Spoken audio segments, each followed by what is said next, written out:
Alright, it's midnight, and this was almost a very different video.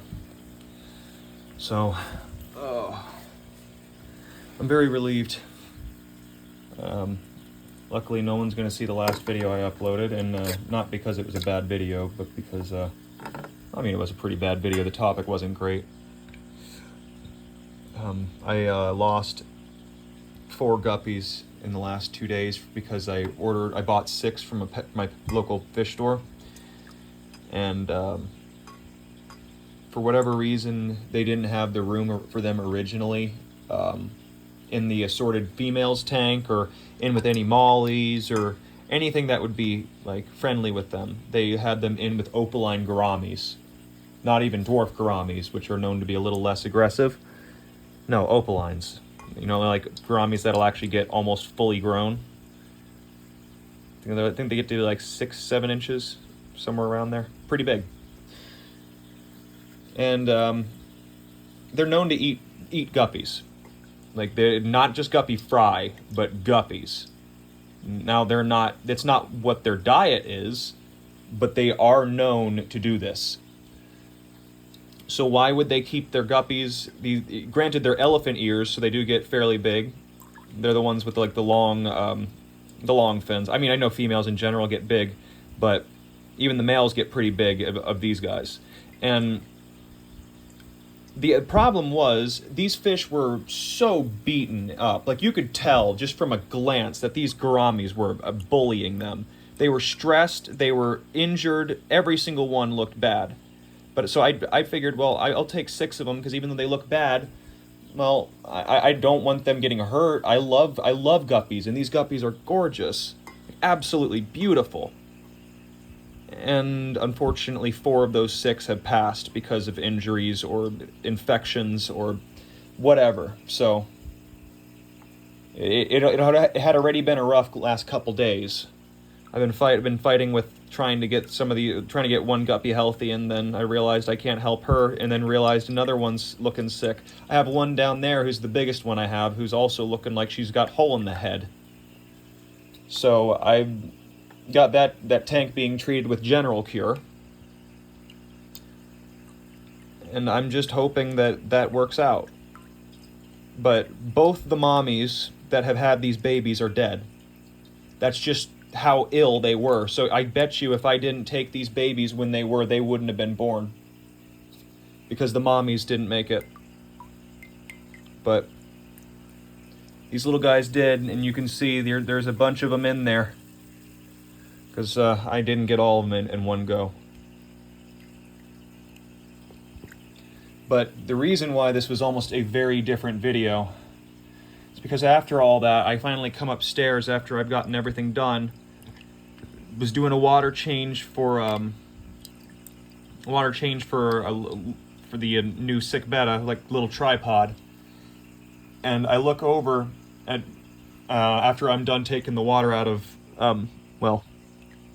Mongo's tank. I look over at Mongo's tank, and I'm just looking at it, and I'm like, where's Mongo? I'm like, okay, he's usually been known to hide a little bit.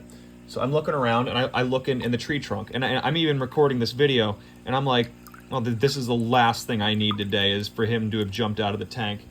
And I ended the video because I looked down on the ground, and I saw a pleco, my little rubber pleco, that had jumped out of the tank somehow. And I put him in a bucket of water, trying to get him rejuvenated, and because I know plecos some plecos at least, the common pleco I know can go a long time without water, dehydrate, and be completely fine. I guess rubber plecos aren't one of them, because I tried putting him in a bucket of water even though he was completely dehydrated. And yeah, he didn't start sucking in water or anything. He just, hour later, was gone. Very clearly just didn't make it.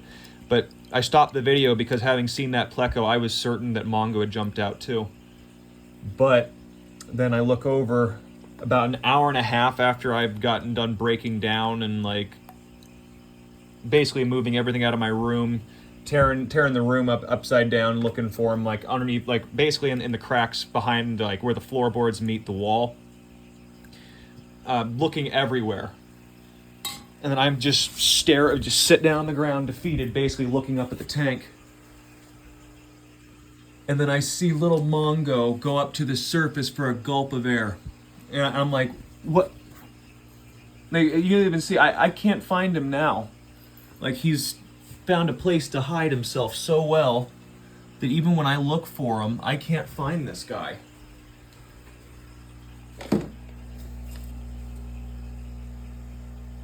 And I even knocked on the tank, was trying to get him to come out. But yeah, I'm doing a big water change on this thing today. That's why I'm actually getting the guppies out. I'm getting the guppy fry out because this tank's going to be shifted on the pH scale back down to the 7.0 that I wanted at. Oh, there he is. Yeah. He doesn't look like he's enjoying it. So I'm just happy he's alive, but I gotta fix his tank. Do some work on that. And like I say, it's 12:15 in the morning. It's been a long day. But yeah, these guys should be acclimated now and ready to go. The water's not that terribly different. I keep it about the same for that very reason.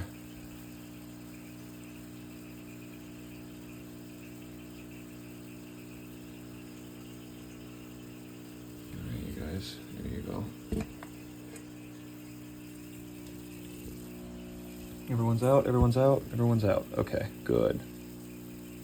Just some duckweed on the bottom making me think that someone wasn't. Alright, so these guys are very skittish. Understandably so. You can see they're nowhere near the size of these guys. These guys, their color's coming in. But these little guys are gonna be growing up now and there. Put that on the towel over there. I wanted to show, I have this guy in a net, poor little thing. But this is our casualties.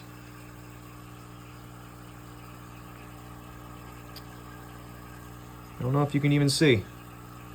That one dead baby fry. That is incredible to me. I'm sorry that I lost the one, but I seriously scoured in there more, thinking there has to be more than just one. No, those mommies had healthy babies. They just weren't healthy themselves. I'm not going to put the baby fry bother putting the baby fry in the garden. It's not worth any nitrogen. But yeah, I'm gonna take this out, do some water changes. I'm just happy Mongo's still alive. So I'm gonna fix his water, see if maybe that makes him act a little bit better. I'm probably gonna return these sparkling gouramis in case they're the ones stressing him out. But yeah, I hope everyone is having a nice day, and I'll catch you later. Oh wait, first probably show tripod real quick. There she is.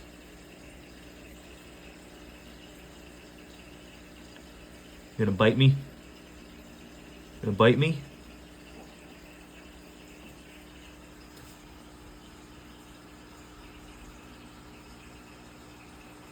Come on. You know you wanna bite me.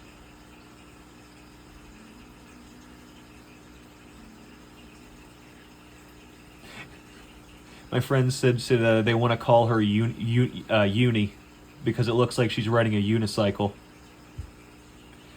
And I'm like, that's actually pretty cute, but I don't think that's going to stay that way forever.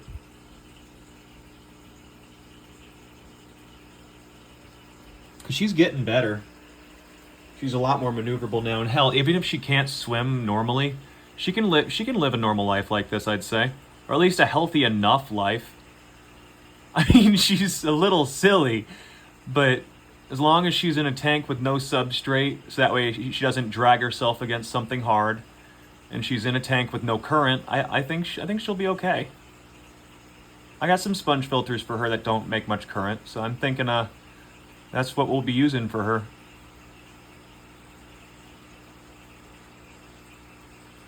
But she still eats. She's got her appetite. Look at that. See, she's even able to swim for a little while. But Yeah, this is why it's like, if Mongo honestly jumped out, I probably would have been jumping out of a window. Probably this one because it's on the first story, but who knows. But yeah, I hope everyone's having a nice day. And hope you all sleep well if you're going to bed.